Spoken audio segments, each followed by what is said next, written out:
কোনো ব্যক্তির মৃত্যুর পর তার রূহ যখন ফেরেশতারা নিয়ে যায়, তখন আকাশে কি ঘটে? সেই ব্যক্তির রূহ সর্বপ্রথম কোন দুনিয়ায় গমন করে?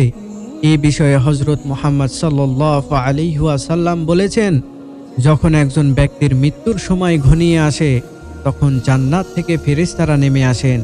এরপর যে ব্যক্তি মৃত্যুবরণ করবে তার মাথার পাশে গিয়ে বসেন এবং বলেন, হে প্রশান্ত আত্মা, তুমি তোমার পালনকর্তার নিকট ফিরে যাও। এবং এরপর রূহ তার শরীর ছেড়ে দিয়ে উপরে ভেসে ওঠে। ঠিক যেভাবে বোতলের মুখ থেকে এক ফোঁটা পানির বিন্দু বেরিয়ে আসে, রূহ চায় শরীর থেকে বেরিয়ে না আসতে, কিন্তু ফেরেশতাগণ তা হতে দেয় না। চোখের পলকেই রূহকে ধরে ফেলেন তারা। চলে আসেন মালাকুল মাউত, তিনি হলেন মৃত্যুদূত, মৃত্যুর ফেরেশতা।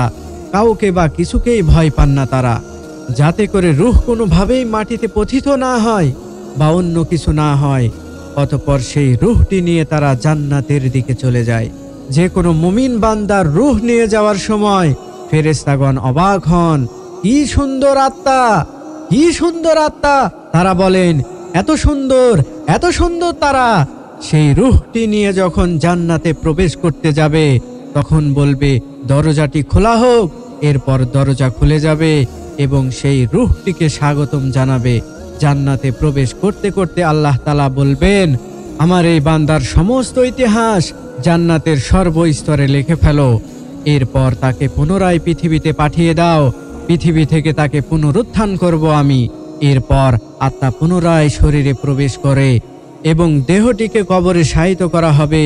তারপর দুইজন ফেরেশতা মুনকার নাকির আসবেন সেই মৃত ব্যক্তিকে তিনটি প্রশ্ন করতে, তোমার রব কে, তোমার দিন কি, এবং মহানবী সাল্লাল্লাহু আলাইহি ওয়াসাল্লামকে দেখিয়ে জিজ্ঞাসা করা হবে, এই ব্যক্তি কে?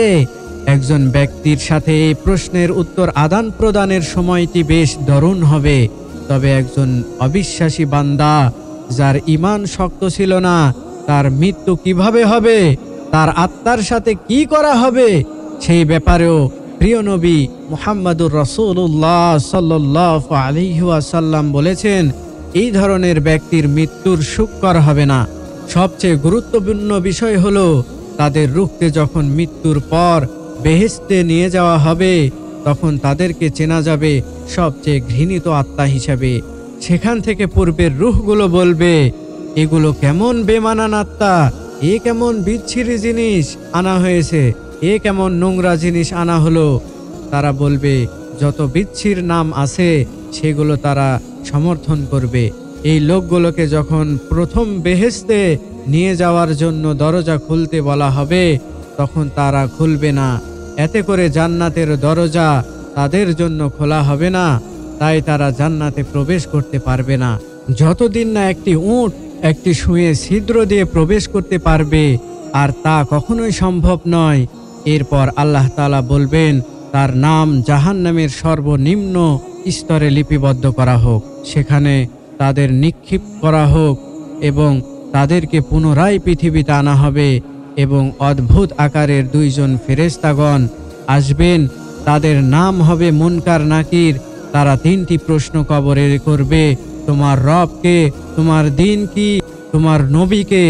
তারা কোনো উত্তর দিতে পারবে না। এই বিষয়ে প্রশ্ন করলে হযরত মুহাম্মদ সাল্লাল্লাহু আলাইহি ওয়াসাল্লাম বলবেন, যারা ভালো ব্যক্তি ছিল তারা কবরে ঢোকার পরে তারা কবরে থাকবে না, যারা খারাপ ছিল তারাও কবরে থাকবে না, এবং যারা ভালো ছিল তাদের মধ্যে কেউ বেহেশতের আশেপাশে থাকবে।